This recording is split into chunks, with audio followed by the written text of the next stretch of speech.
Oh, nggak ada ya, bisa. Oke lah, tapi nggak apa-apa. Oke, terlihat ya, sudah terlihat ya, aman ya. Ya Kak, Oke, baik ya. Selamat siang semuanya.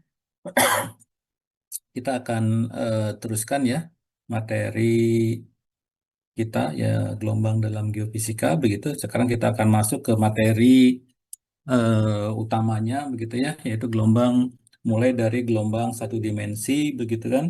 Itu pun kita spesifik dengan gelombang transversal gitu ya. Di di pertemuan pertama hari Senin kemarin kita sudah lihat begitu ya, gelombang transversal itu adalah gelombang yang gerak partikelnya bagaimana, tegak lurus terhadap arah penjalaran gelombang seperti itu ya. Nah, sekarang kita akan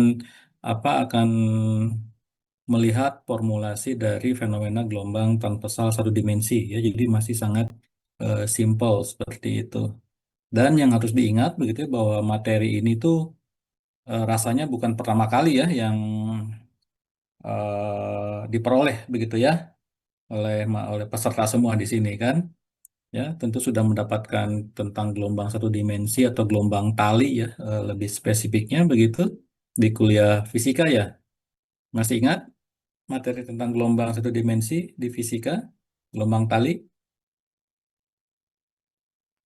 ya Kak. Masih ingat ya? Oke, jadi karena ini bukan pertama kali begitu ya. Anda semua mendapatkan materi ini, jadi ini lebih ke arah refreshing lah begitu kan, mengingat kembali begitu apa yang dulu sudah dipelajari begitu. Nah, sekarang di kuliah pertama kemarin saya mencoba yang meyakinkan bahwa pengetahuan kita tentang gelombang begitu ya. Jadi tentang pengetahuan kita tentang fisika gelombang lah, katakan seperti itu sangat penting ya, ketika nanti diterapkan di dalam metode-metode geofisika seperti itu gitu ya. Ini di kuliah pertama saya belum masuk ke materi utama, tetapi lebih ingin meyakinkan ya Anda semua bahwa kuliah ini penting ya. Jadi walaupun ini isinya adalah eh, teori tentang gelombang begitu ya, tapi sudah saya terangkan begitu apa nanti kegunaannya ini ya. Harapannya ini akan lebih memotivasi seperti itu. Baik ya, kita akan membahas tentang gelombang tali. Tentunya kita mulai dari hal yang paling simpel ya. Nih, perhatikan gambar gambar garis ini begitu ya. Jadi garis yang saya gambar ini eh, asumsikan ini sebagai tali begitu ya. Jadi ini adalah eh, katakanlah tali begitu ya. Ini mungkin panjangnya bisa ke sana Tahingga begitu ya, seperti itu. Oke, ini Tahingga, ke sini Tahingga begitu ya, seperti itu. Dan kita tempatkan ini di suatu koordinat ya, kita sebut sebagai koordinat X misalnya kan. Ya, ini adalah koordinat X seperti itu. Oke, bisa dipahami ya. Jadi gambar gambar yang garis ini adalah gambar eh, tali seperti itu. Nah, ini seperti biasa ya, ketika kita belajar fisika tentang sesuatu, maka untuk mempermudah atau untuk mempersederhana permasalahan begitu ya, kita umumnya menggunakan asumsi begitu ya, supaya formulasinya relatif lebih mudah untuk eh, dikaji seperti itu. Nah, ini asumsi yang digunakan seperti itu. Oke, coba perhatikan ya. Nomor pertama adalah rapat massa tali itu konstan. Artinya talinya homogen dan dia bersifat elastik. Nah, di sini ada parameter yang namanya rapat massa. Masih ingat apa itu rapat massa? Rapat massa. Atau ada juga yang menyebutnya massa jenis begitu. Ya, rapat massa atau massa jenis. Sudah pernah dengar? Wahyu, Dita, Johannes, dan yang lainnya. Ya Kak, sama. Ya, apa tuh massa jenis tuh? Massa jenis adalah massa dibagi dengan volume. Bisa dibagi dengan titik. Good ya. Jadi massa dibagi dengan volume seperti itu. Jadi kalau misalnya kita punya apa menimbang batu begitu ya, misalnya 2 kilogram begitu kan, ya. Misal batunya adalah 2 kilogram, ya. Kemudian volumenya taruhlah misalnya eh, 10 gitu ya, meter kubik begitu kan, seperti itu, maka rapat massanya adalah 0,2 kilogram per meter kubik begitu ya. Ini massa jenis atau rapat massa atau bahasa Inggrisnya density begitu ya, atau density ya, kerapatan seperti itu. Oke ya, jadi kita asumsikan bahwa rapat massa ini konstan. Apa artinya konstan gitu kan? Pertama ya tentu harganya sama gitu ya. Harganya sama dimanapun begitu di waktu kapanpun jadi tidak ada perubahan rapat massa seperti itu. Dan talinya juga homogen ya. Jadi tidak bayangkan kalau misalnya ada tali kan bisa saja dia ada apa ada yang ada rongga begitu kan di semenjang tali itu. Nah, kalau ada rongga berarti dia tidak homogen ya. Bisa dibayangkan kan kalau misalnya ini tali kita perbesar begitu ya. Kemudian ada rongga di sini begitu dia berongga talinya begitu ya, maka dia tidak homogen karena di beberapa tempat tidak sama dengan di tempat yang lain seperti itu. Oke? Ya. Dan dia bersifat elastik. Coba ada yang masih ingat, ada yang masih tahu apa itu elastik? Coba definisi elastik apa? Saya sengaja ya dibuat seperti ini supaya apa ada interaksi begitu ya. Ada yang masih ingat elastik apa artinya? Benda yang elastik begitu. Benda yang dapat kembali ke bentuk semula setelah mengalami jaya, Pak. Oke, jadi benda akan kembali ke bentuk semula begitu. Jika apa kondisinya tadi? Setelah mengalami gaya, Pak, kayak ditarik, ditekan, atau direnggangkan gitu kan, Pak. Oke ya, jadi benda betul ya tadi Edmi ya. Jadi benda elastik itu adalah kalau dia dikasih gaya begitu kan ya, maka dia akan berubah bentuknya. Istilahnya terdeformasi ya. Seperti itu. Misalnya apa ya? Misalnya eh, karet lah gitu kan. Kalau kita tekan maka kan akan berubah tuh si karetnya kan seperti itu. Nah, kalau misalnya tekanannya kita hilangkan dari benda itu, maka benda itu akan kembali ke bentuk awal seperti itu. Ya, itu definisi elastik ya. Jadi adanya perubahan apa? Misalnya bendanya seperti ini nih, gitu ya. Bendanya seperti ini, kemudian kita kasih gaya nih ya dari arah sini seperti itu. Maka karena dikasih gaya, dia akan merespon kan? Ya, bendanya misalnya jadi seperti apa? Jadi mengecil seperti ini kan? Ya, jadi lebih kecil karena ditekan kan. Bayangkan karet tuh ditekan begitu ya. Jadi dari awalnya yang merah, sekarang berarti jadi yang biru seperti itu. Ya, dia jadi lebih pendek ya, seperti itu. Nah, tetapi kalau gaya-gayanya dihilangkan, gitu, kalau ini kita hilangkan lagi gayanya, kita lepas lagi, maka benda tadi akan kembali ke bentuk semula secara sempurna seperti itu. Ya, jadi ada apa? Ada kata sambungnya yaitu jika gayanya dihilangkan, maka benda itu akan kembali ke bentuk semula. Nah, itu adalah apa? Benda elastik. Kalau dia tidak kembali ke bentuk semula, itu bukan benda elastik ya, seperti itu. Oke, misalnya setelah hilang gaya tetapi apa bentuknya tidak kembali semula nih. Dia misalnya jadi begini gitu kan. Ya, jadi begini gitu kan. Setelah gayanya dihilangkan. Nah, ini tidak elastik ya. Ini bukan elastik seperti itu. Oke, ya. Nah, ini penting begitu karena kebanyakan nanti di apa di pembahasan di geofisika begitu ya. eh, Terkait terutama dengan mekanik ya, terutama dengan apa dengan pembahasan seismik seperti itu, maka kita selalu mengasumsikan ya, kebanyakan kita mengasumsikan bahwa benda itu bersifat elastik ya, baik batuan secara apa mikroskopik ataupun bumi secara keseluruhannya begitu ya. Kita apa selalu mengasumsikan benda itu elastik seperti itu. Nah, kenapa ini diperlukan? Gitu, ini diperlukan karena eh, nanti formulasi yang akan kita turunkan relatif lebih simple seperti itu.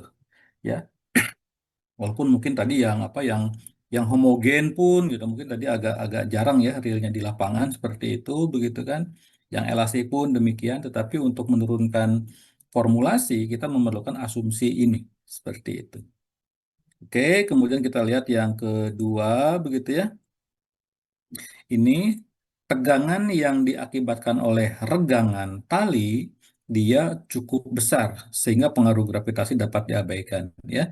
Jadi nomor dua ini lebih ke kita mengabaikan adanya gravitasi ya. Karena kalau adanya gravitasi lagi-lagi formulasi akan jadi lebih rumit seperti itu ya. Jadi kita menggunakan asumsi ini untuk mensimplifikasi formulasi yang akan kita turunkan seperti itu. Oke, kemudian nomor tiga, partikel pada tali bergerak secara vertikal, ya, ya karena apa? Karena dia adalah gelombang transversal begitu, jadi nanti arah gelombangnya itu secara horizontal, tetapi gerak gerak partikelnya dia secara vertikal, seperti itu ya.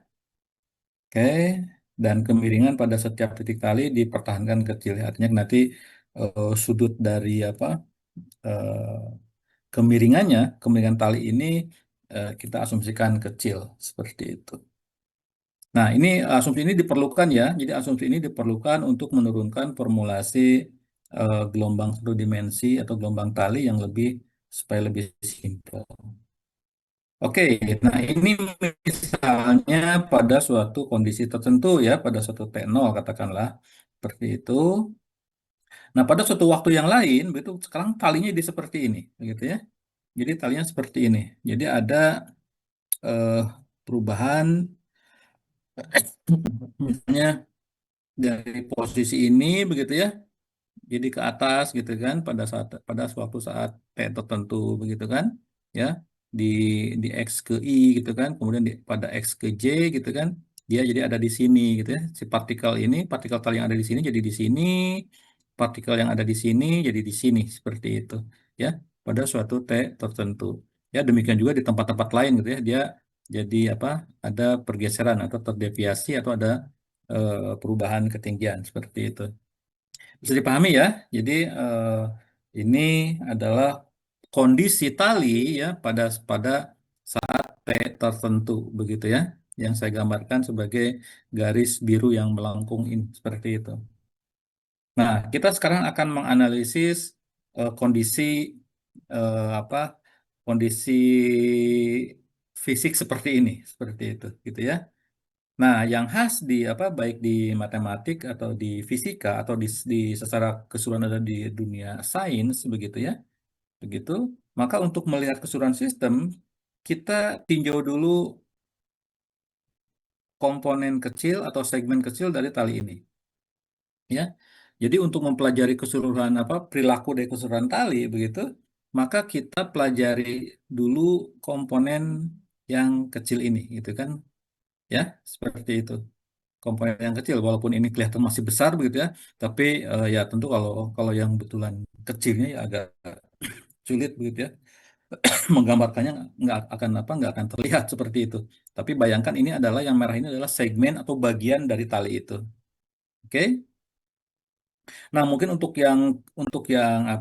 yang kritis begitu ya, mungkin akan bertanya juga, Pak, kan katanya nomor tiga itu bahwa partikel pada tali bergerak secara vertikal sehingga defleksi dan kemiringan pada setiap tali itu kecil ya, dipandang kecil. Nah, ini kan kemiringannya besar ya, relatif besar seperti itu.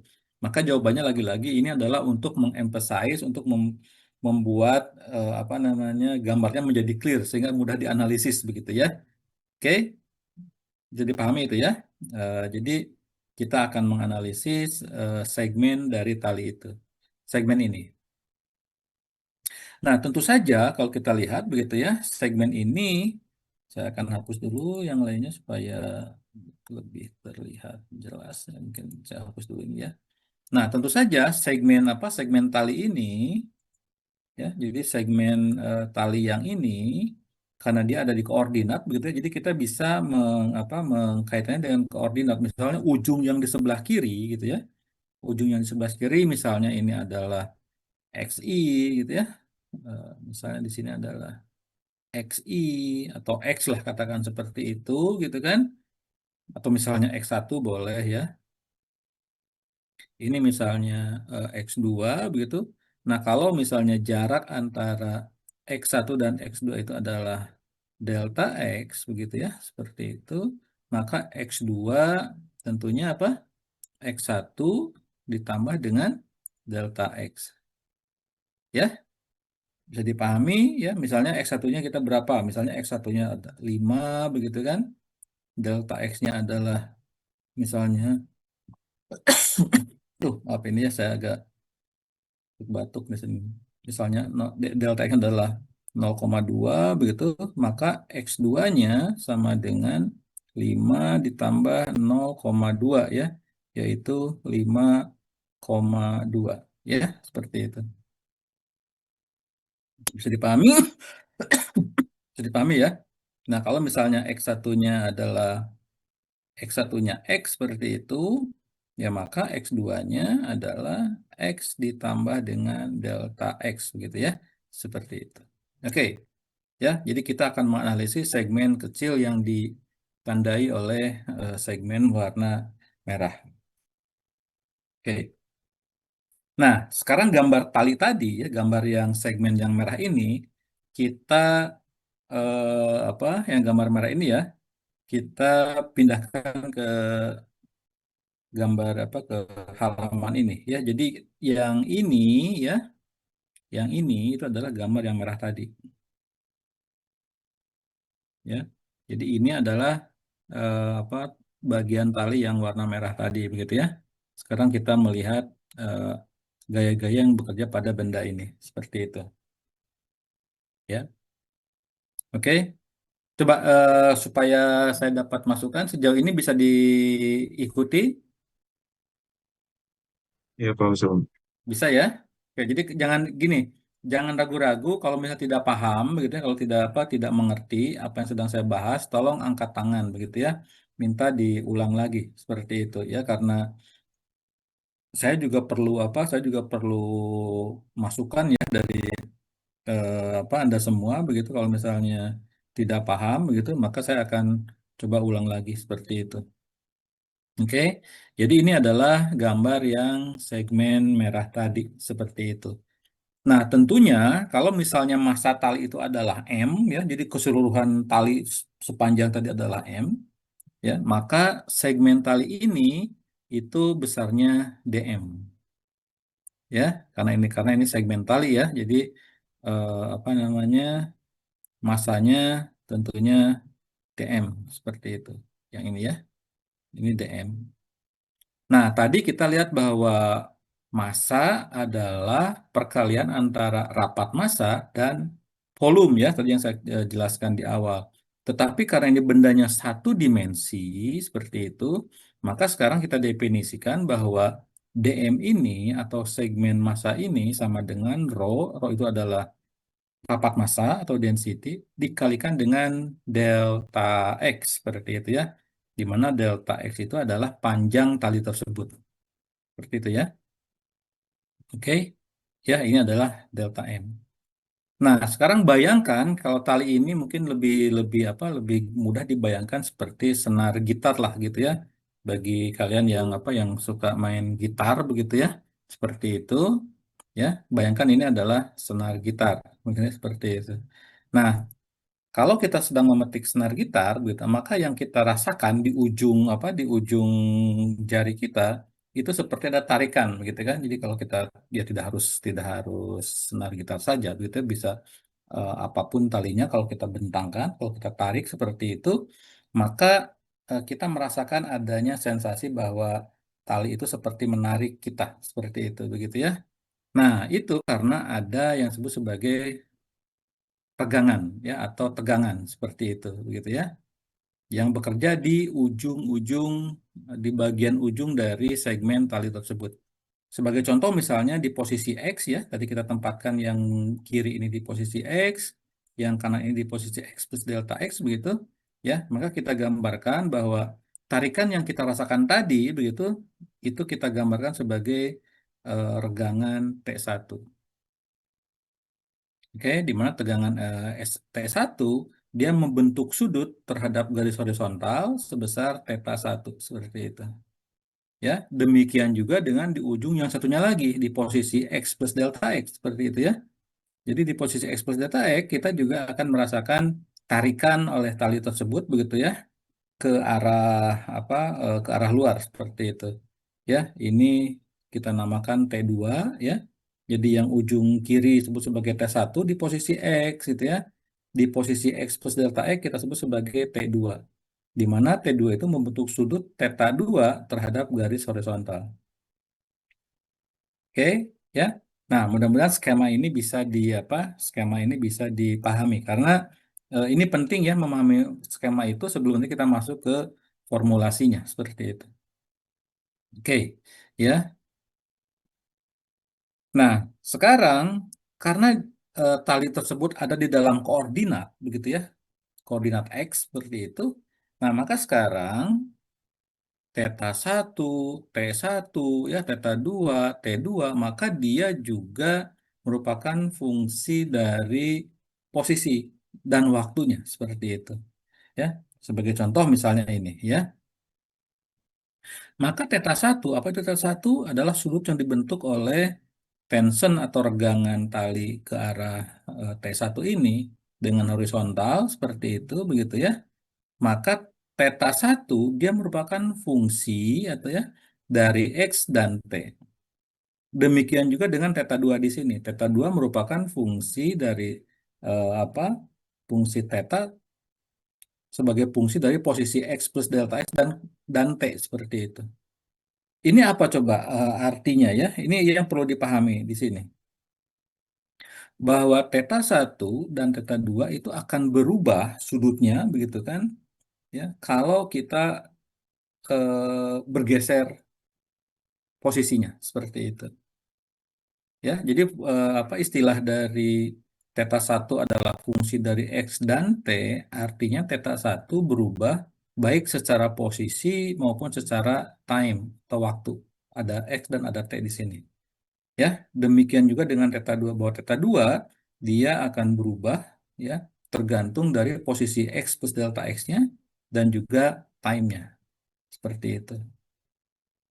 Nah, kenapa θ1 disebut di X, sementara θ2 adalah X plus delta X, itu adalah posisinya di mana? Karena θ1 ya apa, ada di posisi ujung sebelah kiri ya, dengan koordinat X, sementara θ2 itu ada di ujung kanan, di mana posisinya adalah X plus delta X tadi. Oke, jadi θ dia berubah terhadap spasial dan time, atau terhadap posisi dan juga waktu. Nah, kalau begitu tidak hanya θ1, tetapi regangannya pun atau tegangannya pun gitu ya, dia akan berubah ya. Jadi θ1 pun dia akan fungsi dari X dan T. Demikian juga dengan θ2-nya. θ2-nya adalah fungsi dari X plus delta X dan T juga seperti itu. Oke, ya. Lagi-lagi ya kalau misalnya belum ada yang paham, tolong angkat tangan begitu ya, seperti itu. Nah, sementara kita sebut U, apa itu U? U itu adalah jarak yang dibentuk oleh pergerakan eh, partikelnya, ya. Sebagai contoh, misalnya tadi yang saya gambarkan ya, tadi yang saya gambarkan, misalnya ini posisi timbangnya di sini, begitu ya. Ini posisi timbang, yaitu U sama dengan 0, begitu. Pada suatu saat, begitu ya, dia talinya akan seperti ini, begitu ya. Maka U pun dia akan misalnya di titik X, U-nya jadi di sini, begitu ya. UX, U yang di sini misalnya XI, ini XJ, begitu ya. Ini UXJ seperti itu. Ya, jadi U adalah ketinggian dari partikel tali tersebut yang berubah secara posisi dan secara time dan secara waktunya seperti itu. Ya, ini yang dimaksud dengan U sama dengan UX, T seperti itu. Oke ya, mudah-mudahan sejauh ini bisa dipahami ya gambar atau diagram dari gambar segmen tali ini seperti itu ya, karena ini sangat penting ya, sangat fundamental nanti sebelum kita memasuki rumus-rumusnya seperti itu, begitu ya. Nah, sekarang kita lihat kalau gambarnya seperti ini gitu ya. Saya akan ke black screen dulu ya. Coba kita perhatikan di sini ya. Ini adalah segmen talinya atau katakanlah ini segmen talinya tadi ya. Seperti itu. Kemudian di sini tadi ada posisi X dan delta X begitu. Ini X plus delta X ya. Kemudian di sini ada eh, theta 2 begitu ya, yang membentuk sudut theta 2 T2 yang membentuk sudut theta 2. Di sini adalah T1 yang membentuk sudut theta 1 seperti itu. Nah, karena tegangan dia sifatnya vektor begitu ya. Jadi theta 1 dan theta 2 itu vektor seperti itu, maka dia bisa punya komponen. Baik komponen X ya, komponen horizontal begitu ya, dan komponen vertikal. Jadi kalau kita proyeksikan gitu ya, maka ini ke sini ya, komponen theta 2x-nya begitu. Sementara yang kalau kita proyeksikan ke sebelahnya seperti itu, ini theta 2y lah ya, seperti itu. Oke, demikian juga dengan theta 1 ya. Ini adalah proyeksi T1 ke T1x. Ini adalah T2x seperti itu. Nah, kalau kita nyatakan dalam bentuk cos dan sin begitu ya, maka T2x ini apa nih? T2x ini. Atau mau T1x boleh, mau T1x dulu ya, boleh. Ini satu ya. T1x apa nih? Sorry, kok T1x? T1y ini ya, kalau salah. Ya, ini yang T1x. Ada yang tahu T1x sama dengan T1 dikalikan dengan cos theta 1 ya. Demikian juga dengan T1y ya. Artinya dia T1 apa nih, kalau kalau T1 yang Y-nya apa nih? T1 Sin, Pak. sin ya. Oke. Ya, sin theta 1. Demikian juga dengan ini ya. Kalau gini apa nih? T2x-nya apa nih? T2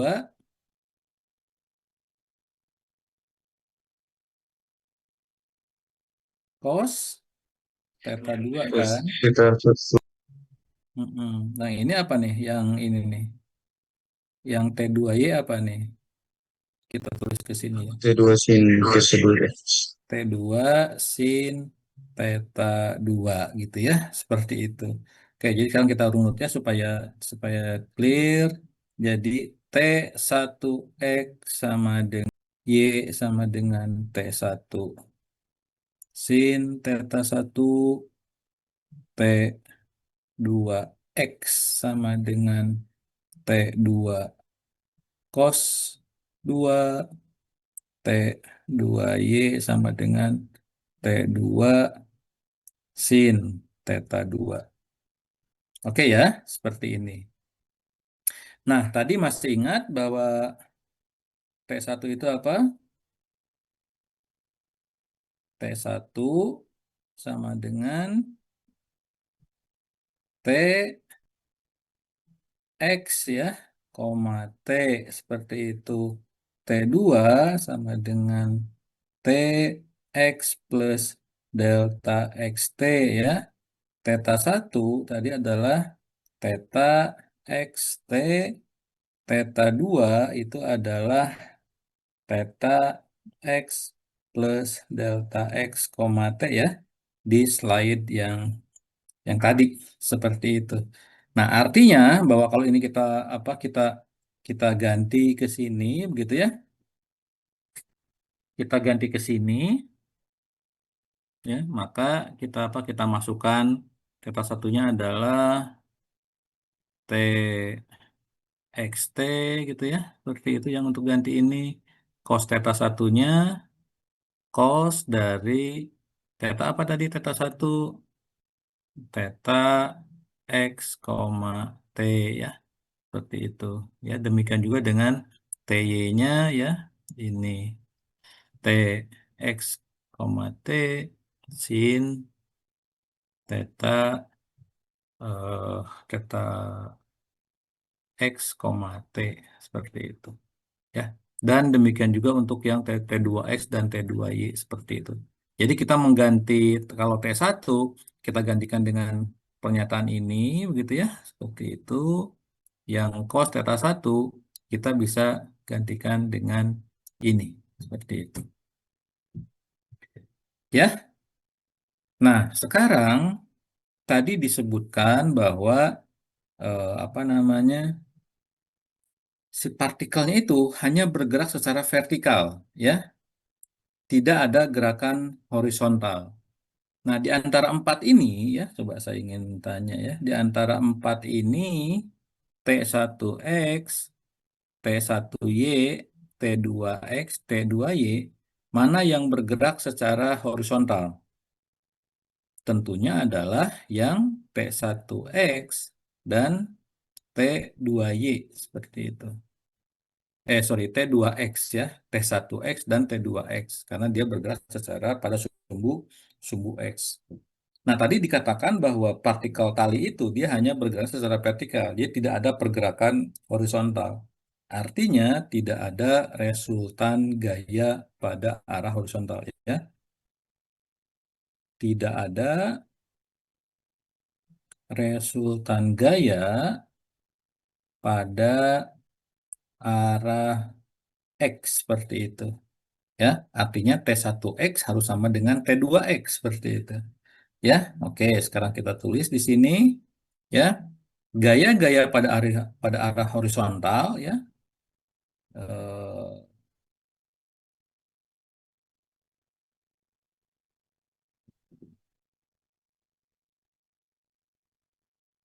ya, jadi ingat ya, ini tidak lain adalah ya, ini tidak lain adalah T2 begitu ya.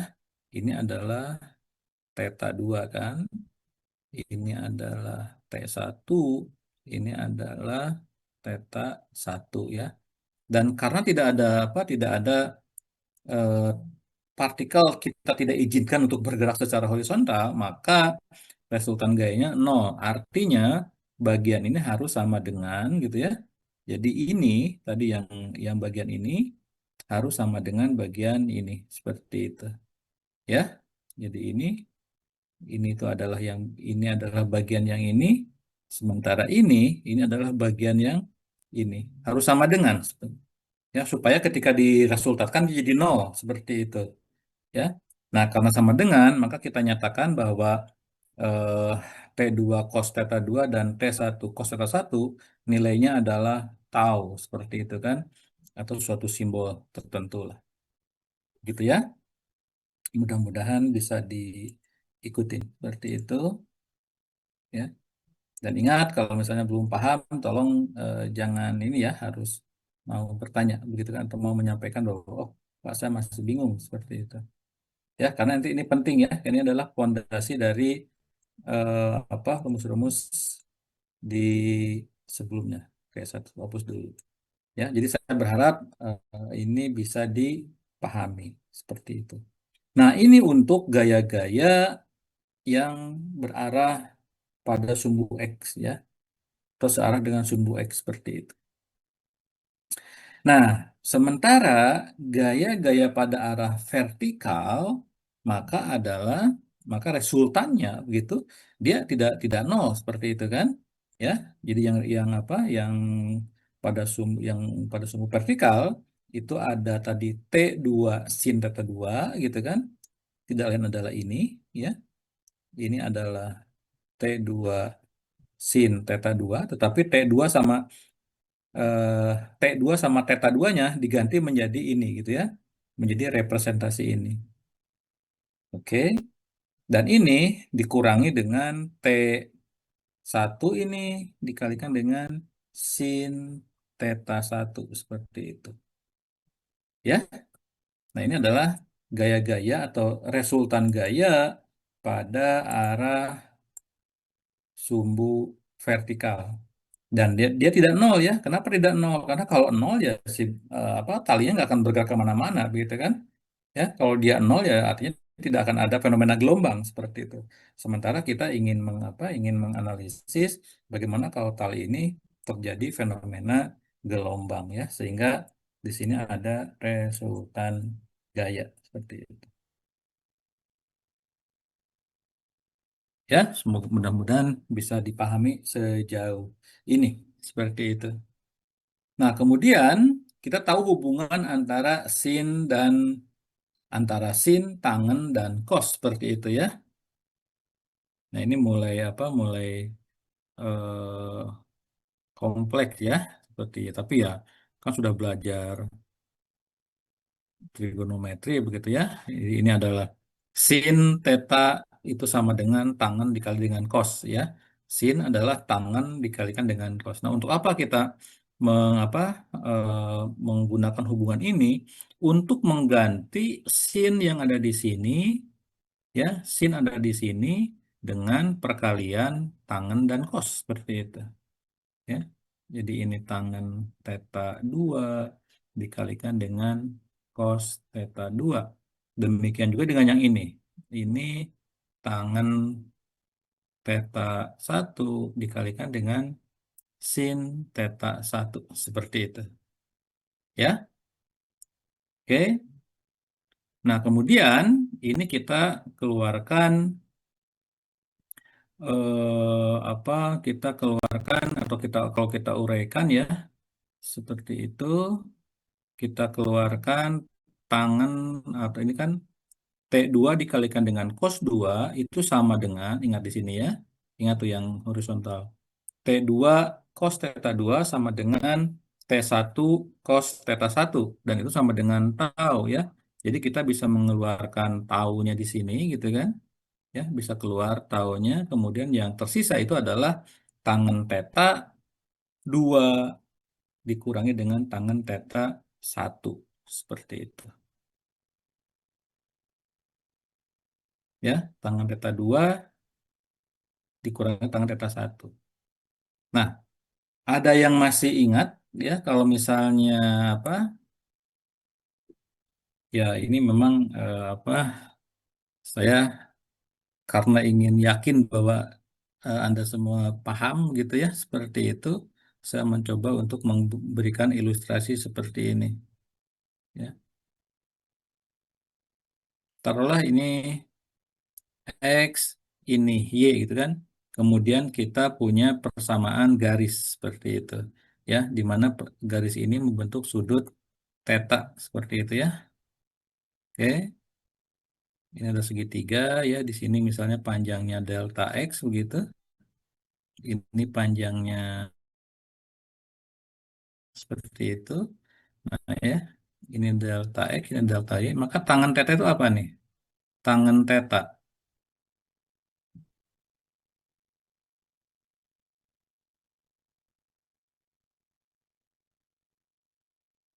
Tangan theta adalah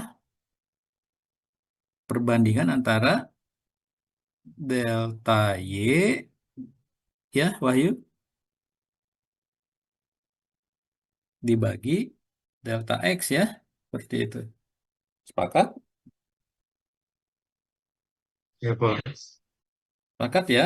Dan itu tidak lain menggambarkan kemiringan gitu ya. Itu menggambarkan kemiringan tali ini seperti itu ya. Jadi theta theta tadi dia menggambarkan kemiringan seperti itu. Nah, kalau kemiringan berarti theta itu tidak lain adalah tangan theta itu tidak adalah gradien gitu ya. Jadi ini akan sama dengan gradien. Oke. Nah, kita tahu bahwa gradien gitu ya, itu tidak lain adalah turunan ya. Jadi ingat bahwa gradien itu adalah turunan ya, bentuk turunan ya, seperti itu. Oke. Nah, jadi tangen theta itu bisa dinyatakan dalam bentuk delta X, delta Y, begitu. Nah, kalau delta X-nya kecil, ya, kalau delta X-nya sangat kecil, seperti itu, maka, begitu ya, saya tulis di sini aja. Nah. Saya hapus dulu.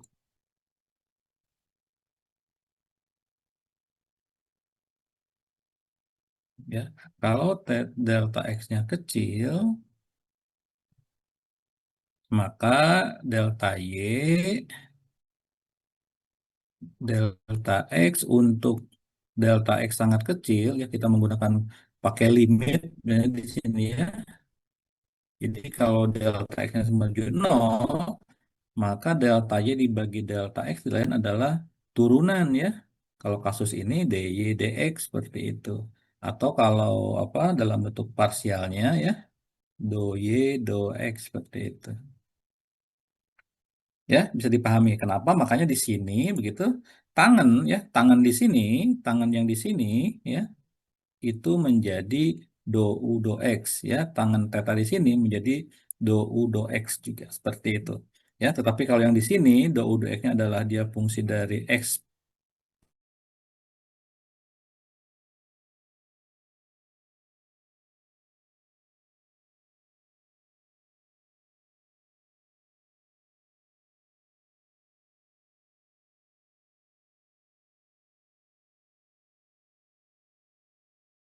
vertikal ya, atau lebih tepatnya resultan gaya ya, resultan gaya pada arah vertikal.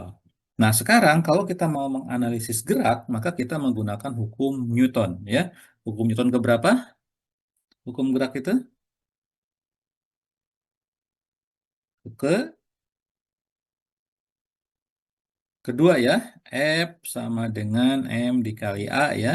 Jadi kalau kita mau menganalisis suatu eh, apa eh, pergerakan atau dinamika dari eh, fenomena mekanik lah gitu ya, gelombang mekanik ya kita menggunakan hukum Newton seperti itu.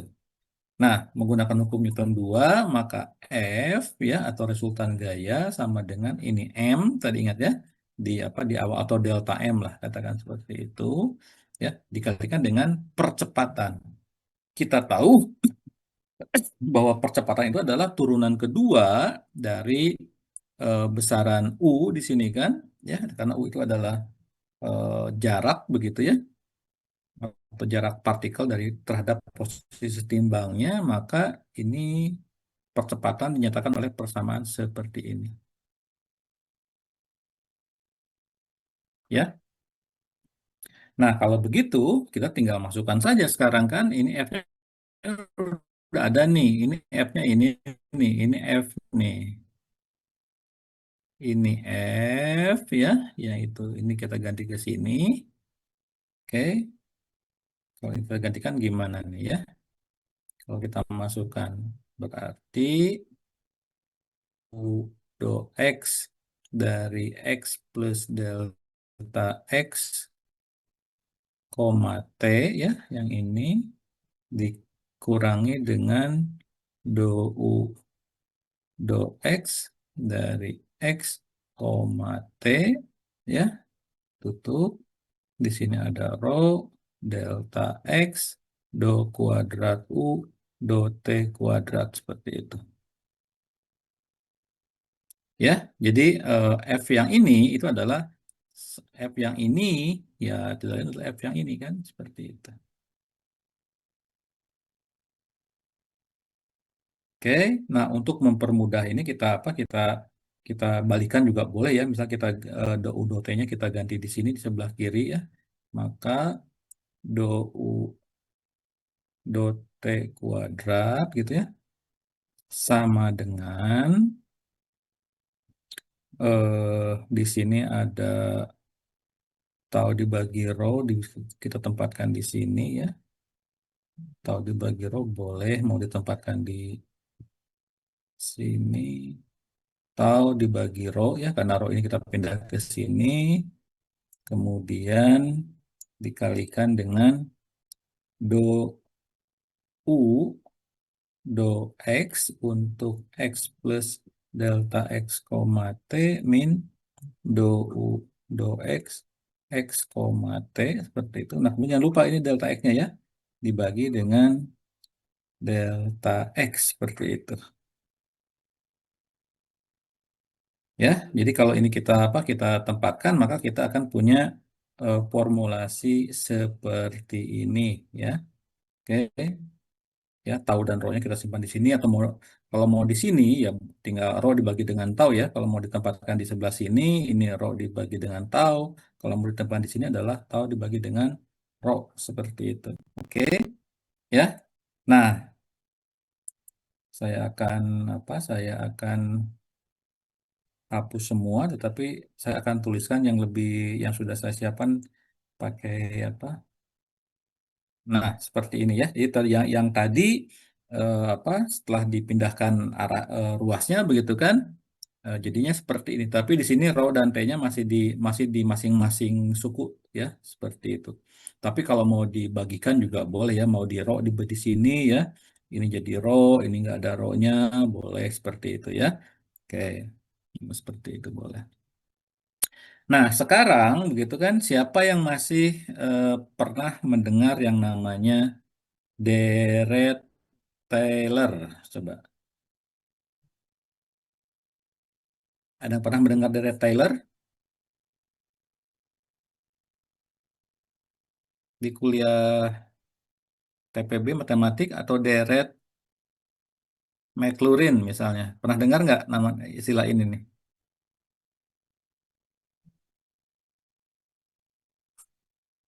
Dua istilah deret ini. Udah udah pernah belajar deret kan? Wahyu, Dita, Edmi, yang terlihat di layar nama-nama itu. Pernah belajar deret? Iya, Bang. Oke ya, ya oke ya, apa? Mudah-mudahan pernah, tapi mungkin lupa gitu. Pernah Pak, mungkin, tapi saya lupa detailnya, misalnya kan seperti itu ya. Nggak apa-apa, yang penting pernah dengar begitu ya, deret Taylor atau deret Maclaurin ya. Betul.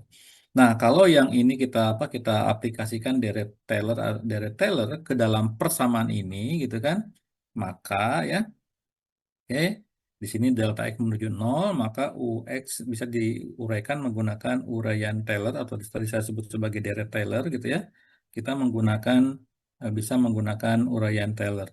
Nah, saya tidak akan menjelaskan ya uraian Taylor seperti apa. Silahkan, tadi Wahyu bilang bahwa pernah mendengar itu, begitu kan? Coba dibaca lagi, diingat lagi ya, apa itu uraian Taylor atau deret Taylor, seperti itu.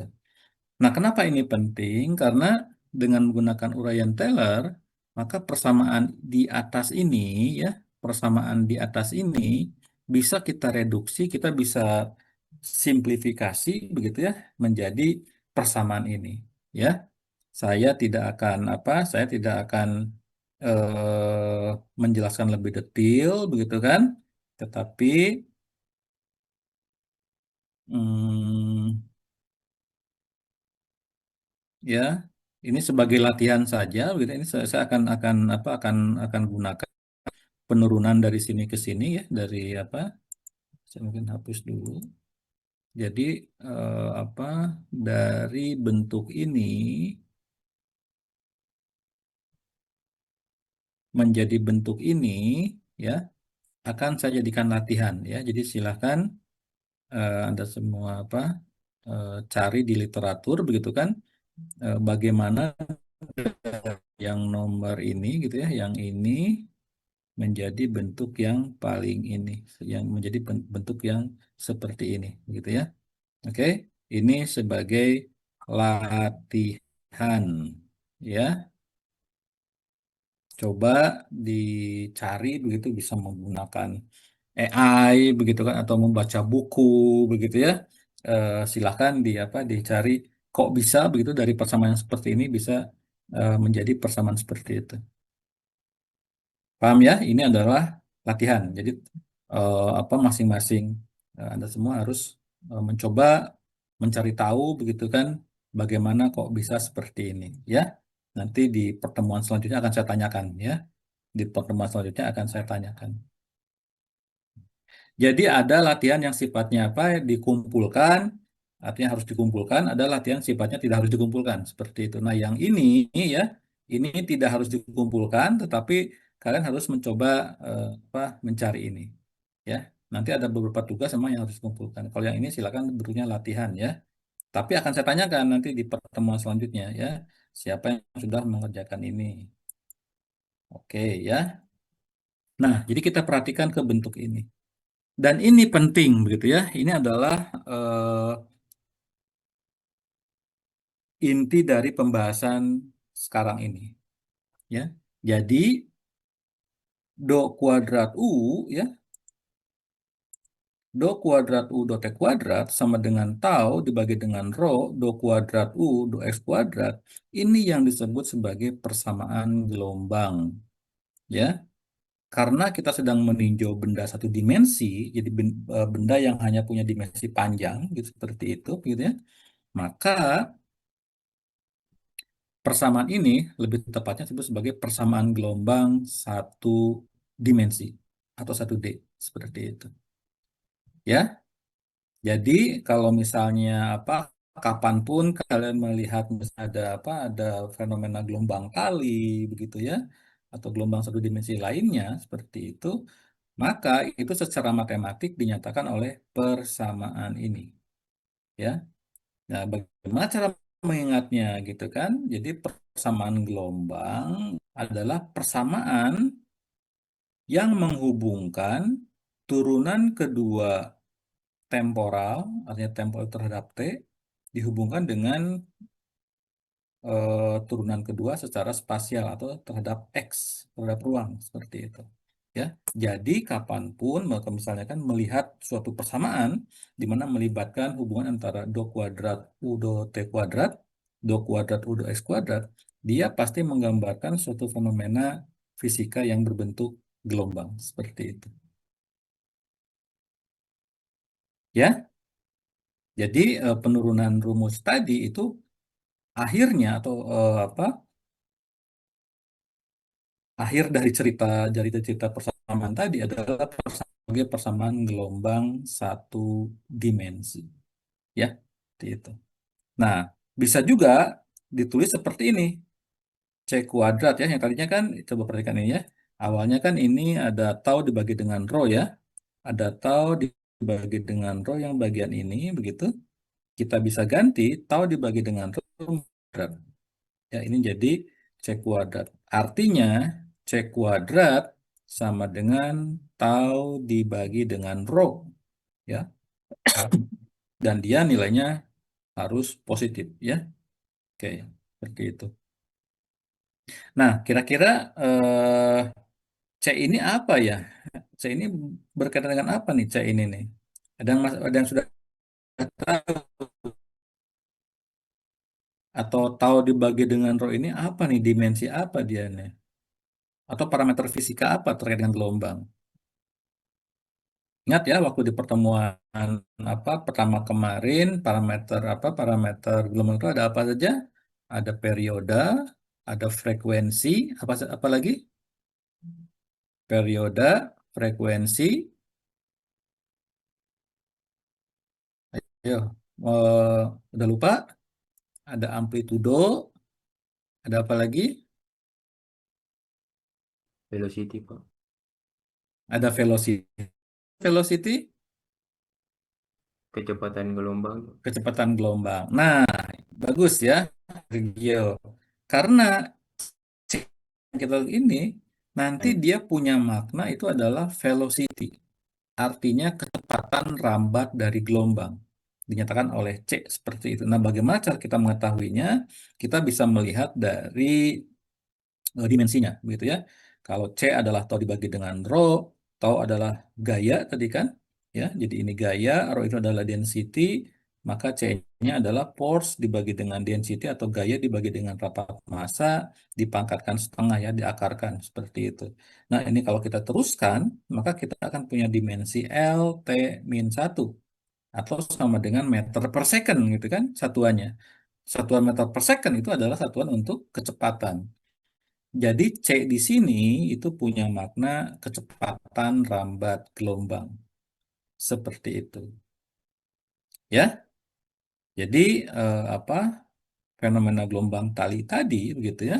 Itu dinyatakan oleh persamaan seperti ini. Gitu ya. Mungkin supaya lebih apa eh, supaya lebih eksplisit lah. eh, ada tali begitu ya yang apa yang sedang apa membuat fenomena gelombang begitu ya seperti itu, maka secara matematik dia dinyatakan oleh do kuad di mana ini adalah u ya. U itu adalah panjang apa naik turunnya dari tali tadi begitu ya. Ini do kuadrat u dot t kuadrat sama dengan C kuadrat, do kuadrat U, do X kuadrat, begitu ya. Seperti itu. Di mana U tadi ini, sementara C itu adalah kecepatan rambat gelombangnya. Seperti itu. Oke, ya. Ini adalah persamaan gelombang satu dimensi. Seperti itu. Nah, selanjutnya, ya. Coba kalau misalnya kita sekarang latihan ya. Ini kita latihan sekarang di sini. Supaya apa? Supaya tidak hanya mendengarkan ya, seperti yang saya sampaikan di sebelumnya. Kalau hanya mendengarkan ya bisa ngantuk ya, bisa sambil tiduran, bisa sambil apa begitu ya. Eh, tapi sekarang supaya apa? Supaya ada aktivitas gitu ya. Coba sekarang kita eh, ada latihan sedikit gitu ya. Sebuah tali ya, dia mempunyai untuk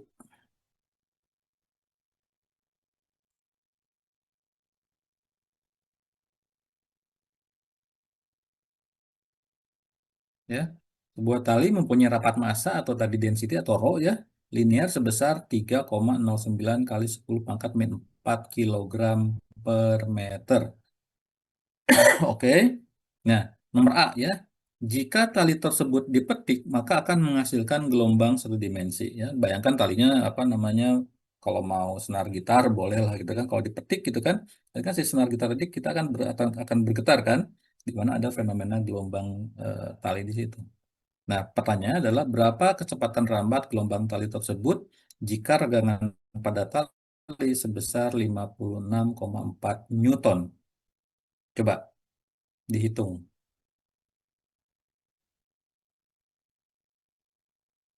Jadi kalau kita lihat nomor nomor A ini yang diketahui apa aja nih yang diketahui ini?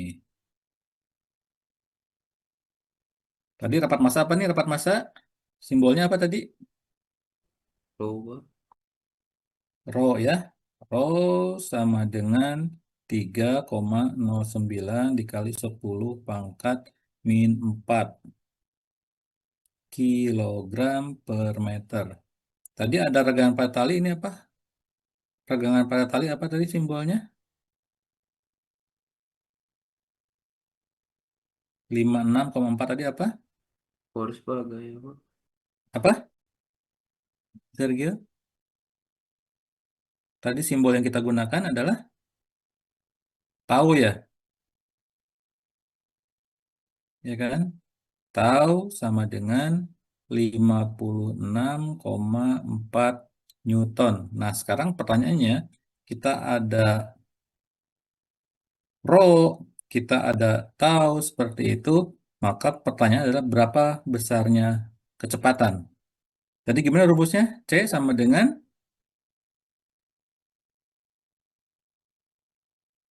akar dari tahu Tahu dibagi dengan dibagi rho. rho kan? Oke, coba dihitung berapa nih? Ya, supaya ada aktivitas ya. Kalau ingat kalau mendengarkan bisa ngantuk, apalagi sore-sore begini begitu.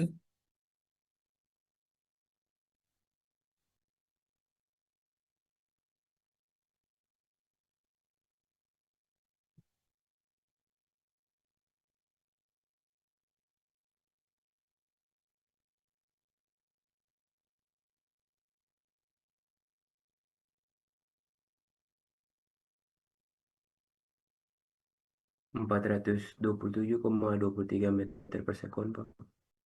400 berapa? 27,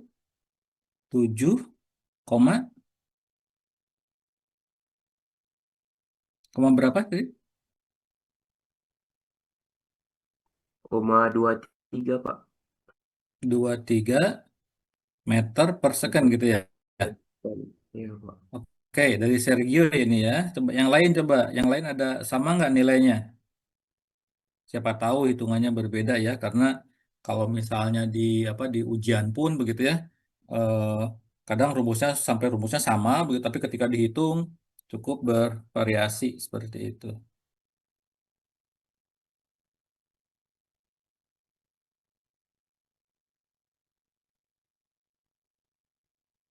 Ya Pak, sama Pak.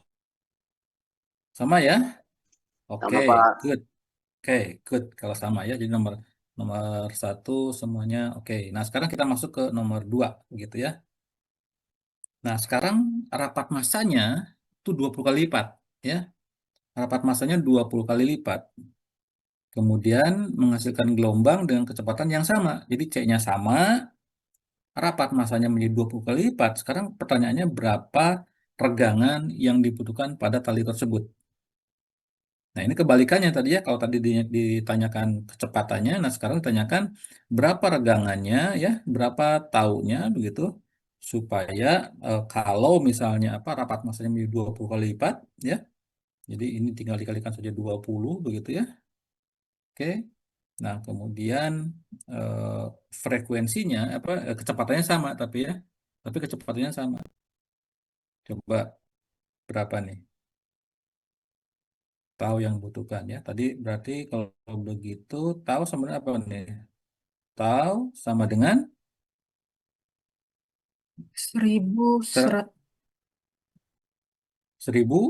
1128 Newton, Pak.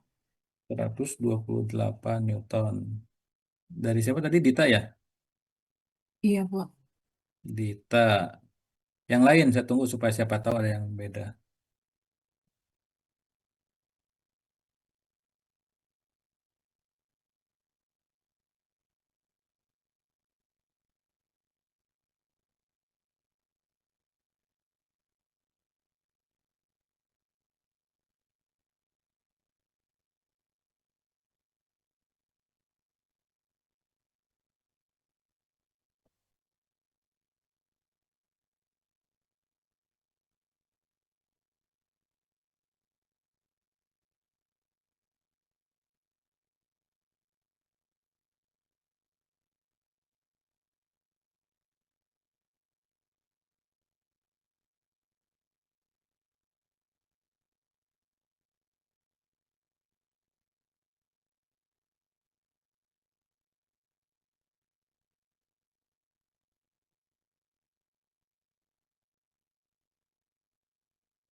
Sama semuanya atau ada perbedaan?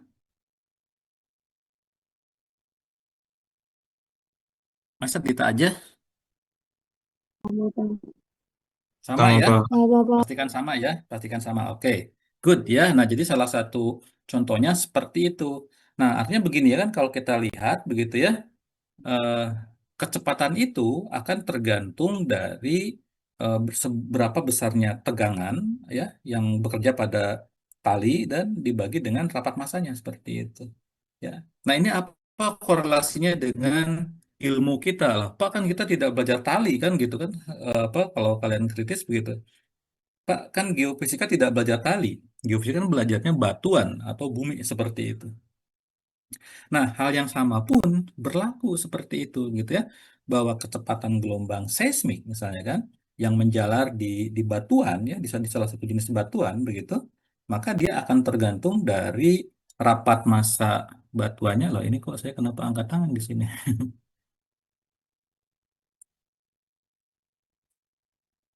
Nah, ini gimana lagi ini? Ya, oke, tapi nggak mungkin ada yang ke pencet tadi. Ini saya tanda tangan di sini. Ya, kok angkat tangan? Kenapa? Hmm, ya, nggak tahu ya. Ya, oke ya. Jadi kalau kita lihat begitu ya, misalnya apa ada gelombang seismik ya yang kita bahas di pertemuan pertama, baik untuk keperluan apa eksplorasi minyak dan gas misalnya kan, atau geothermal atau apapun lah seperti itu begitu ya. Maka sama bahwa kecepatan gelombang seismik itu bergantung dari seberapa apa tekanan yang terjadi pada benda itu, dan juga seberapa besarnya densitasnya atau rapat massanya begitu ya. Sama seperti cuman ya tentu yang tadi kita mengaplikasikan rumus ini tidak ke tali, tapi tidak nanti tapi kita gunakan ke batuan seperti itu.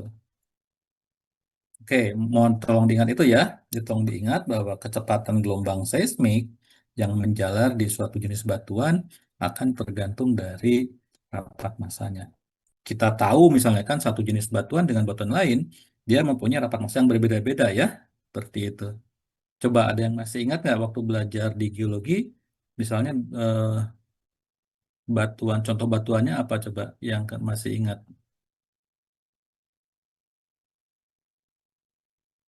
Misalnya lempung begitu kan dengan batuan gabbro misalnya kan, atau dengan batuan granit begitu kan, dia mempunyai rapat massa kan yang berbeda-beda seperti itu. Jadi dalam hal ini rapat massa itu menunjukkan jenis jenis batuannya seperti itu. Oke, ya. Jadi walaupun ini kita belajar apa menurunkan rumusnya berasal dari tali karena paling mudah begitu kan, karena relatively mudah begitu ya seperti itu. Tapi tentu aplikasinya itu tidak atau bisa digunakan di problem apapun lah gitu kan, termasuk kayak kalau di geofisika ya penjararan gelombang seismik seperti itu. Nah, oke, sekarang kita kembali ya ke persamaan ini. Ini persamaan yang sudah kita peroleh begitu ya. Oke, kita sudah turunkan bersama persamaan gelombang ini. Jadi sekali lagi tolong diingat kalau misalnya dia harus menghafal apa itu gelombang apa itu persamaan gelombang seismik. Persamaan gelombang seismik itu adalah persamaan yang menghubungkan turunan kedua temporal ya atau terhadap waktu dengan turunan kedua secara spasial atau terhadap jarak seperti itu. Nah, coba kalau melihat persamaan gelombang ini, begitu ya. Oke, ini pernah dilihat di apa? Pernah Anda semua pernah lihat persamaan ini di kuliah apa nih? Di kuliah matematika tentang apa nih? Tentang turunan parsial kan ya?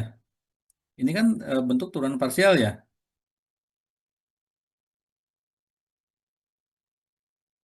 Ya, Bang. betul? Iya kan? Nah, dan apa? Kalau bentuk persamaan ini disebut sebagai bentuk persamaan diferensial parsial yang homogen, ya. Kalau di persamaan parsial itu ada dikenal dengan istilah orde. Ini orde berapa kalau begitu? Ini adalah persamaan diferensial ya. Oke, kalau saya tulis di sini, ini adalah secara matematis begitu ya. Persamaan gelombang tidak lain itu adalah persamaan diferensial parsial, turunan parsial begitu kan? Orde berapa di sini? Ordenya. Ada yang tahu? Ada yang masih ingat? Orde dua, Bang. Orde 2, good.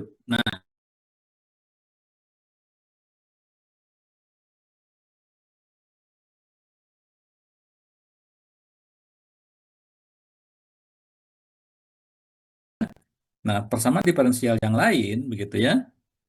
Sama, ini juga orde 2 ya. Persamaan diferensial parsial orde 2,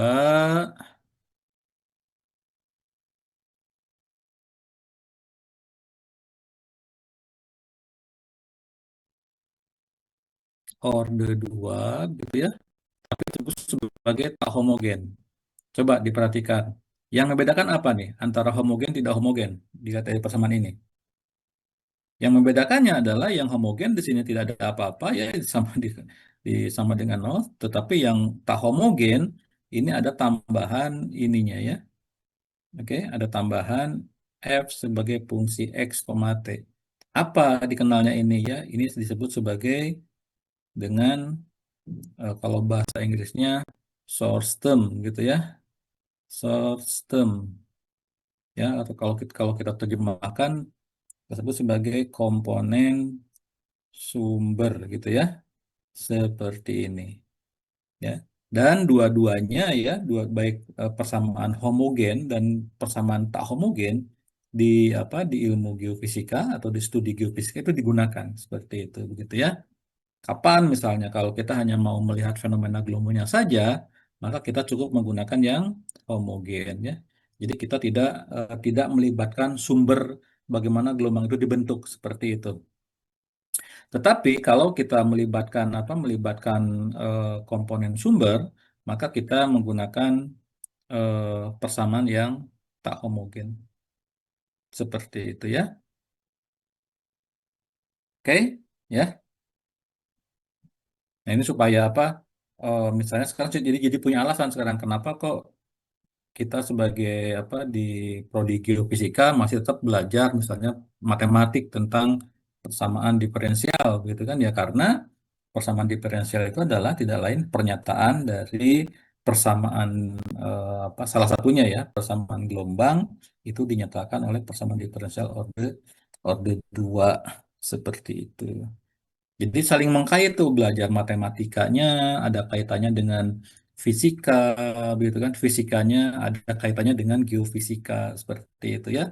Jadi selalu ada kaitan, makanya di kurikulum teknik geofisika dimanapun ya, termasuk di Unpati, di ITB, begitu kan? Ya, yang namanya kuliah matematik, begitu. Ya, matematika ditambah dengan fisika, begitu kan? Ditambah dengan geologi gitu kan ya, dan juga geofisiknya sendiri gitu, itu menjadikan komponen-komponen penting di kurikulum seperti itu ya. Tidak mungkin kita belajar geofisika tanpa kita belajar geologi, tanpa kita belajar fisika, tanpa kita belajar matematika seperti itu ya. Eh, karena ya geofisika itu merupakan apa ya, kombinasi lah gitu kan ya, atau dari berbagai macam ilmu-ilmu dasar seperti itu ya. Oke.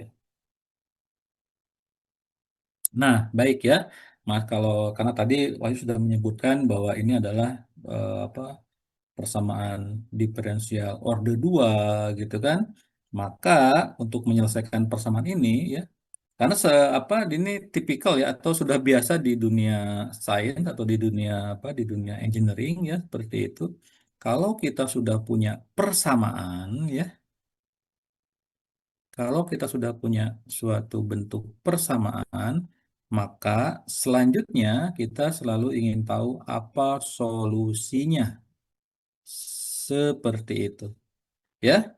Jadi kalau kita sudah tahu persamaan, maka kita ingin tahu sekarang solusinya bagaimana, seperti itu. Gitu ya. Nah, karena ini melibatkan turunan parsial orde 2, yaitu do kuadrat U do T kuadrat, maka untuk mengetahui U, dari sini dia memerlukan dua syarat awal. Atau dalam bahasa Inggrisnya, ya siapa tahu nanti ada yang menggunakan referensi bahasa Inggris, begitu ya. Initial condition. Ya. Nah, demikian juga karena tadi persamaan gelombang itu melibatkan turunan kedua spasial seperti itu, maka untuk mendapatkan U ya, dia juga memerlukan dua syarat batas. Kalau syarat awal disebut sebagai initial condition, maka syarat batas dikenal dengan boundary condition seperti itu.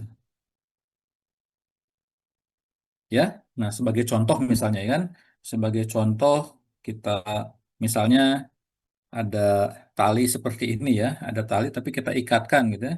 Tali tapi ujung-ujungnya kita ikatkan di setiap ujung ini ya.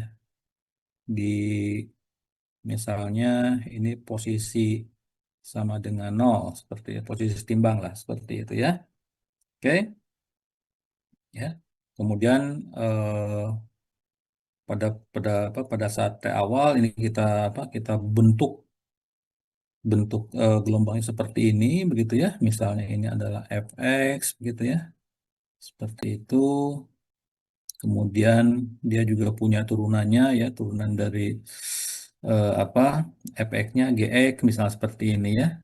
Nah, yang jelas kalau misalnya talinya diikat ya, diikat di ujung-ujungnya, maka syarat batasnya sudah pasti bahwa di ujung-ujungnya dia tidak akan bergerak. Jadi dia selalu nol gitu kan. Ya, jadi U pada X sama dengan nol, dia selalu nol ya. Sementara ini misalnya panjangnya L gitu ya, misalnya ini panjangnya L, maka U pada X sama dengan L juga panjangnya nol. Seperti itu ya. Nah, ini secara matematis begitu kan? Ya, secara matematis maka bisa dinyatakan seperti ini. Tadi yang saya sampaikan ya, ini adalah syarat batas nih. Ini syarat batas di ujung sebelah sini. Ini syarat batas di ujung sebelah sini. Loh, kenapa nol Pak? Gitu di X sama dengan nol dan di X sama dengan L. Ya karena kan ujungnya diikat kan di situ kan. Jadi dia tidak akan apa yang tengahnya bisa dia bergerak seperti itu. Tapi ujung-ujung kan di apa dijepit lah gitu kan. Dia tidak bisa bergerak sehingga dia nol ya. Seperti itu. Nah, sementara untuk syarat awalnya bisa dinyatakan secara general, misalnya U pada saat T sama dengan nol dia Fx, sementara turunan atau velocity-nya gitu kan, pada saat T sama nol dia sama dengan Gx seperti itu. Ya, ini apa namanya, ini cara mencari solusinya seperti itu. Dan ini sudah dipelajari mungkin di apa namanya, di matematika berapa? Matematika satu, matematika 2 nih, Wahyu nih. Atau yang lainnya masih ingat nggak ini belajar seperti ini di kuliah matematika berapa nih? Matematika 2 ya, seperti itu. Oke, good ya. Nah, jadi sekarang kita tahu, oh ternyata belajar matematika itu ada kaitannya loh gitu kan dengan belajar di geofisika. Baik ya. Nah, sekarang apa yang disebut dengan solusi ya? Solusi itu tidak lain adalah fungsi U terhadap X dan T. Ini solusinya. Ya. Jadi kita ingin tahu berapa besarnya U di posisi X manapun di pada waktu kapanpun seperti itu. Gitu ya. Itu yang disebut dengan solusi. Jadi yang dimaksud dengan solusi dari persamaan gelombang begitu kita ingin tahu bagaimana variasi dari U. Tadi ingatnya U itu adalah ketinggian dari partikel ya terhadap posisi timbangnya. Seperti ini misalnya kan. Misalnya pada kondisi awal seperti ini ya. U itu ya ini ya. U itu ini. Seperti itu. Ya. Kemudian misalnya pada waktu yang lain misalnya kan dia malah kebalikannya seperti itu gitu kan. Ya, ya U itu adalah ini ya. Untuk waktu yang berbeda seperti ini. Atau yang lainnya lagi begitu kan misalnya kita ya misalnya gimana gitu kan. Nah, misalnya beginilah, seperti ini ya. Jadi kita ingin tahu U nih. Jadi kenapa? Karena setelah kita tahu U, maka kita bisa bisa bisa apa? Bisa menggambarkan gelombangnya gitu kan. Setelah kita tahu fungsi U seperti itu. Nah, sekarang pertanyaannya adalah U yang seperti apa begitu kan? Atau persamaan yang seperti apa yang memenuhi persamaan gelombang ini? Ya. Jadi fungsi U yang seperti apa yang memenuhi persamaan gelombang ini? Ya. Nah, secara general, maka apapun fungsinya, ya, kalau saya bilang apapun, maka ya betul apapun, begitu ya, seperti itu. Jadi, apapun fungsinya, selama dia melibatkan argumen X min CT, seperti itu. ya, pasti dia solusi dari persamaan ini, ya. Dengan tentu C-nya adalah tadi apa, punya punya arti atau punya makna sebagai eh, kecepatan, ya. Jadi fungsi apapun begitu, ya, yang argumennya X min CT, ya, maka dia fungsi dari ini. Sebagai contoh misalnya kita kita turunkan atau kita buktikan, ya. Nah, supaya mempermudah, yang X min CT-nya kita misalkan sebagai S seperti itu, ya. Jadi S sama dengan X min CT seperti itu. Oke, ya. Nah, kalau ini kita turunkan, do U do T sama dengan min C do F do X. Coba perhatikan di sini, ya. Ada yang kesulitan memahami ini, kenapa turunan U terhadap T jadi seperti ini. Kira-kira menggunakan prinsip apa? Turunan turunan berantai, ya. Jadi ini menggunakan turunan berantai seperti itu, ya. Turunan keduanya. Coba ada yang kira-kira ada yang kesulitan dengan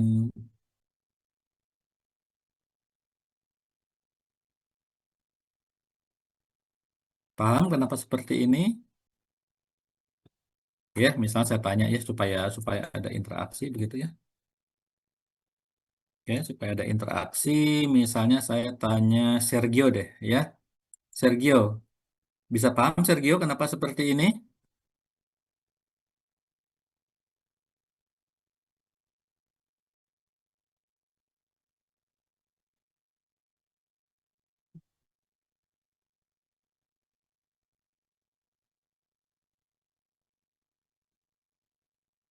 Kalau U-nya ini, ya, kalau U-nya merupakan fungsi dari ini, begitu, ya, seperti itu, di mana X min CT adalah S, seperti itu, ya. Kalau ini kita turunkan, do U do T, begitu, ya. Jadi do U do T itu lain adalah do dari F X min CT, begitu, ya, di di apa diturunkan terhadap do T seperti itu. Atau bisa juga ini do F do S do T seperti itu, ya. Oke, jadi kata kuncinya itu menggunakan turunan berantai, ya. Sudah belajar turunan berantai atau masih udah, ya? Turunan berantai. Oke, ya. Ini baru turunan pertama, tetapi kan kita memerlukan turunan kedua, ya. Karena di sini ada do kuadrat U do T kuadrat, kita memerlukan turunan kedua. Nah, turunan keduanya adalah do kuadrat U do T kuadrat sama dengan C kuadrat do kuadrat F do S kuadrat. Silakan, ya, bisa dicek begitu. Nah, eh, sekarang kita juga perlu do kuadrat U do X kuadrat. Ya, kita turunkan pertama dulu, ya. Kita turunkan sekali U terhadap X atau do U do X sama dengan do F do S, ya. Tidak ada di sini karena di depan X tidak ada koefisien, gitu, ya. Dia apa? Satu begitu, ya. Maka dia hanya do F do S. Demikian juga begitu, ya. Kalau kita turunkan sekali lagi do kuadrat U do X kuadrat, ya, jadi turunan kedua, maka dia menjadi do kuadrat F do S kuadrat seperti itu, gitu, ya. Nah, kemudian ini sama ini bisa kita substitusikan ke sini, ya, ini ganti oleh ini, ya, ini satu kita masukkan ke sini, kemudian yang dua ini kita ganti dengan ini seperti itu, sehingga kita punya pernyataan seperti ini, ya, sama seperti yang kita peroleh sebelumnya seperti itu. Oke. Nah, ini ada do kuadrat F do S kuadrat yang ini, ya. Ini juga sama, ya. Ini ada do kuadrat F do S kuadrat, ini ada do kuadrat F do S kuadrat juga, maka bisa dihilangkan, kan? Bisa kita coret seperti itu, sehingga C kuadrat sama dengan tau dibagi dengan rho, ya. Dan ini persis sama seperti yang sudah kita peroleh. Oke? Ya, jadi bisa seperti itu. Ya, atau C sama dengan, ya, kalau ini kita erase ini supaya lebih clear gitu ya. Nah, ini pembuktian apa? Pembuktian kecepatan gelombang, tetapi lebih elegan lah gitu ya, lebih lebih matematis begitu ya, seperti itu. Oke. Nah, mungkin ada yang bertanya begitu kan? Atau kalau kalau saya tanya, kira-kira U sama dengan F ya, X min CT, kira-kira dia menggambarkan apa ya? Minus ini kira menggambar apa di sini nih? Ya, untuk melihat apakah ada yang sudah tahu atau masih ingat kembali ya di kuliah-kuliah sebelumnya ya. Dia menggambarkan apa? Minus di sini ya. Sebagai contoh misalnya ya, kalau kita gambarkan seperti ini ya. Kan tadi saya bilang kan fungsi apapun ya, maka kalau fungsi apapun dia harus bekerja apapun yang kita pilih seperti itu fungsinya. Sebagai contoh misalnya fungsi seperti ini segitiga nih ya. Kalau misalnya kita gambarkan ada fungsi segitiga seperti ini ya. Kita sebut ini sebagai f x min ct begitu ya. Fungsinya segitiga ini. Nah, kira-kira kan ini persamaan gelombang kan? Nah, kira-kira gimana nih fenomena gelombang yang terbentuk dari persamaan ini? Nah, nanti ini akan tergantung dari nilai min atau positif di sini kan. Nah, karena di sini min gitu kan. Misalnya ini pada suatu waktu T1 di sini ya, maka pada suatu saat T yang lain dia akan bergeser atau bergerak ya ke tempat yang lain seperti itu. Ya, pada waktu yang lain lagi ya, pada waktu yang lain lagi dia akan bergeser ke sini gitu kan. Jadi akan pergeserannya ke arah X positif seperti itu ya. Jadi tanda minus di sini maka gelombang tadi sedang bergerak ke arah X positif seperti itu. Nah, untuk sebetulnya kalau misalnya apa sudah belajar programming gitu ya, nanti ini bisa dibuat program kecil nih ya seperti ini untuk membuktikan bahwa minus itu memang menunjukkan bahwa gelombangnya sedang bergerak ke arah kanan seperti itu. Oke, ya. Nah, sekarang apakah hanya f sebagai fungsi dari x min ct saja? Nah, ternyata kalau kita uji begitu kan menggunakan u yang merupakan fungsi dari x plus ct. Nah, kalau tadi min, sekarang plus seperti itu ya. Sekarang plus ya, di mana misalnya x-nya adalah s-nya adalah x plus ct seperti itu ya, maka ini pun akan memenuhi seperti itu ya. Maka ini pun akan memenuhi persamaan gelombang tadi gitu ya. Nah, mungkin kalau yang X min CT-nya tadi saya turunkan, coba kalau yang X plus CT-nya, X CT-nya ya, X plus CT-nya, coba kalian ini ya, coba tes gitu ya. Coba tes bahwa ya GX plus CT itu solusi persamaan gelombang juga seperti itu ya. Caranya sama ya tadi ya, pakai apa? Caranya sama pakai diturunkan begitu ya, seperti itu. Misalnya tadi do x ya atau do x berapa gitu kan? Do kuadrat u do x kuadrat berapa di sini kan? Di sini juga do u do t berapa, kemudian do kuadrat u do t kuadrat berapa, kemudian kita lihat eh, apa nih C-nya itu berapa. Tentunya C-nya di sini harus eh, tahu dibagi dengan rho ya, harus sama seperti itu. Coba ya yang ini dicoba sendiri yang ini nih. Ya, dicari. Oke, jadi sudah ada dua latihan tuh ya, ada dua latihan. Di latihan yang pertama ini latihan yang kedua gitu kan. Ya. Karena ini latihan berarti tidak harus ingat ya, tidak harus dikumpulkan, Tetapi saya akan tanyakan nanti di pertemuan selanjutnya. Seperti itu. Nah, yang lebih penting lagi adalah kalau tadi fx min ct dia menggambarkan gelombang yang sedang bergerak ke arah kanan atau ke arah x positif. Nah, ini berbeda dengan gx plus ct. Kalau gx plus ct, maka dia menunjukkan gelombang tetapi bergerak ke arah kiri, ke arah x negatif seperti itu. Oke ya. Ya, ini akan saya cepatkan ya supaya tidak ini ya.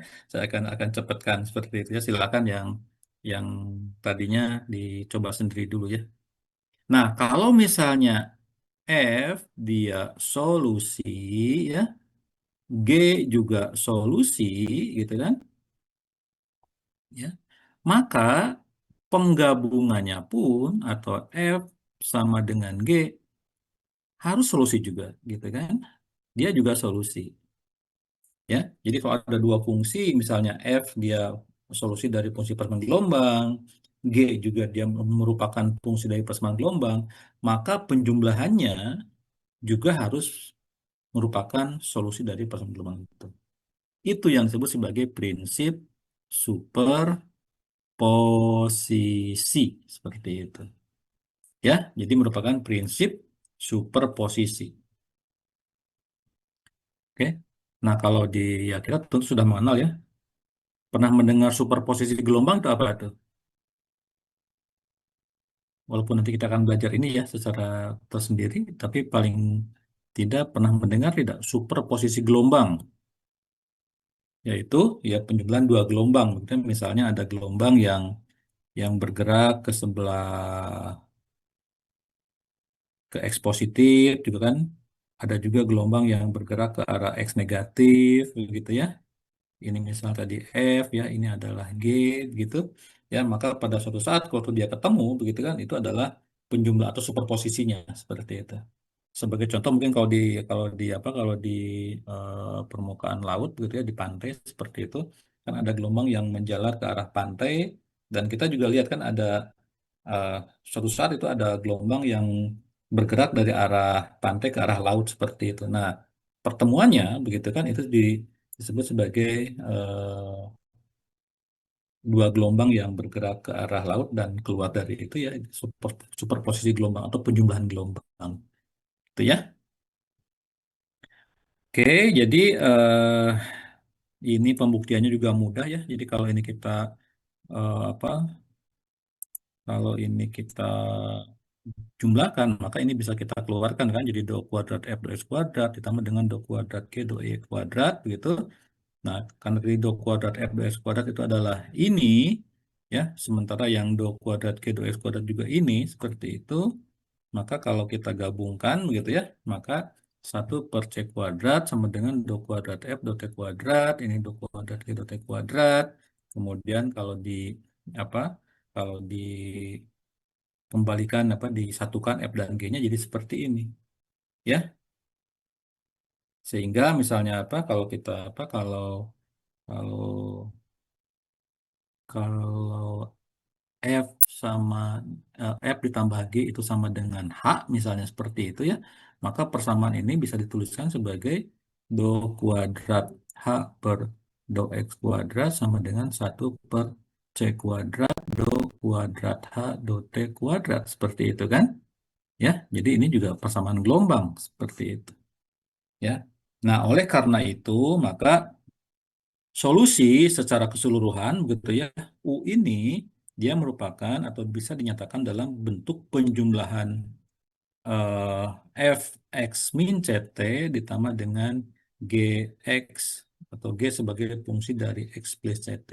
Ini yang disebut sebagai superposisi atau prinsip superposisi seperti itu. Oke, nah ini jamnya juga udah 14.41 ya, udah. Ini ada pertanyaan, saya akan stop di sini ya. Tapi barangkali ada pertanyaan. Oh, Bu Resti sudah gabung Bu Resti tadi, nggak ada pertanyaan. Ingat ya, dia memang di awal-awal ini ya banyak namanya juga apa belajar gelombang ya. Jadi kita tidak bisa lepas dari ya persamaan gelombang tentunya ya. Persamaan gelombang dinyatakan dalam bentuk persamaan matematis ya. Jadi apa namanya ya kita tidak bisa hanya belajar gelombang tapi hafalan gitu kan. Misalnya ada gelombang seismik, gelombang lob, apa gelombang P dan gelombang S, gelombang lob dan gelombang Rayleigh ya. Tidak sebatas itu begitu, tapi di awal-awal kita harus mengerti dulu fenomena gelombang itu seperti apa begitu ya. Jadi ya itu kita tidak bisa menghindar dari pernyataan atau kuliah yang berbau fisika seperti ini. Ya. Ada pertanyaan? Tidak ada. Nah, kemarin saya Jelas, Pak. jelas ya, oke, mudah-mudahan ya. Dan tapi ingat ya, tetap harus dibaca apa namanya minggu kemarin kan saya tugaskan untuk mencari artikel atau mencari file ya terkait dengan teori gelombang, mau berbahasa Indonesia, mau berbahasa Inggris silahkan gitu kan. Coba dibaca ya tadi yang saya terangkan tadi, coba di apa dilihat di artikel yang sudah dipunya gitu kan. Bagian mana nih yang tidak diterangkan Pak Teddy seperti itu. Nah, barangkali dari situ juga bisa menjawab beberapa dua latihan tadi gitu kan ya. Tadi kan ada dua latihan gitu kan. Nah, dari artikel yang suruh saya cari itu barangkali ada jawabannya gitu ya. Dan itu akan kita bahas minggu depan. Jadi siapkan ya pertanyaan apa jawabannya karena minggu depan akan saya tanya siapa yang mengerjakan ini, siapa yang mengerjakan ini seperti itu. Ya, kalau ada yang mengerjakan walaupun tidak dikumpulkan, itu akan jadi catatan untuk saya nih, akan jadi catatan misalnya si A nih gitu kan. Oh, ternyata menjawab nih tugas yang kemarin walaupun tidak harus dikumpulkan saya akan catat begitu kan jadi di akhir biasanya kalau nilai ke A misalnya kurang sedikit begitu kan tapi karena aktif di kuliah maka bisa menjadi A ya dengan mudah seperti itu demikian juga dari C ke atau dari B ke AB dan seterusnya seperti itu kalau di Unpad itu tidak ada AB Bu ya Bu Esti ya lupa saya. Tidak ada apa Jadi Pak? ada ya, jadi A, B, C ya. Jadi misalnya kalau kalau misalnya beda sedikit bisa saya naikkan, jadi nilainya jadi bagus. Penilaiannya pakai A minus Pak. Oh A minus ya, oke. Jadi A minus itu kalau di ITB AB ya, seperti itu. Siap, siap, siap. Oke ya, tolong dikerjakan latihannya. Nanti akan kita bahas di hari Senin minggu depan. Ada pertanyaan? Kalau tidak ada, akan saya tutup, Bu Resti. Atau kita foto dulu ya untuk ini. Ya Pak, kita ambil gambar. Ada di mahasiswa, kameranya silakan dion-kan. Ya. Yohanes, silakan ambil gambar. Ya, silakan. Ini sebagai absen ya, absensi.